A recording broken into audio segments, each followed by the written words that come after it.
I've kind of chatted about leadership and something that fascinates me. Genuinely has always fascinated me. I went to school in town and I could literally predict who was going to be the best rugby player each week. And the reason I could predict it, and it was so obvious, was because it depended on who we were playing. And because we were in town, guys were coming from all over the city. So when we were playing somebody in their neighbourhood, that was the guy that was going to shine. He was not going to his neighbourhood and play bad. It was going to be an impossible thing for him to live with. So he was more vested. And in that, you could predict who was going to be the best player, but you could also predict who was going to be the leader, who was going to be the most vocal. The following week, he may be playing against somebody 5-6 miles away. He had not the same level of emotions. He wasn't as invested. He wasn't as aligned. And alignment and investment, entrenchment, and belief systems are profoundly important, but also profoundly interested in construction sites. And while I have philosophically chatted about leadership, the reality is often the real leader is the foreman on site.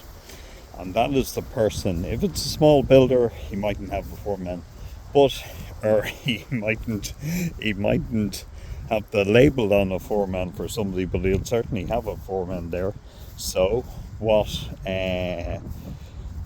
that is the person that you need the most consistency with, and you need the most important day-to-day relationship with, and you need to be on site constantly with, especially as you get the envelope of the building, the superstructure built. Because once you do that, then you're getting into finishing decisions, electrical points, mechanical locations, colours, bulkheads, how they're handled, maximisation of space, storage, finishing items. So it is the foreman that is of profound importance in the construction phase. Absolutely profound importance.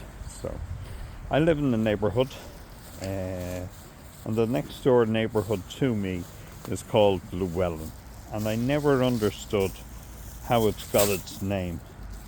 And it's a very, very sad story, because the guy was a Welsh guy and he was the foreman of the estate when they were being built, and the poor man died. So I thought it was a lovely legacy that they actually named the estate after him. And this is the little Dargle here.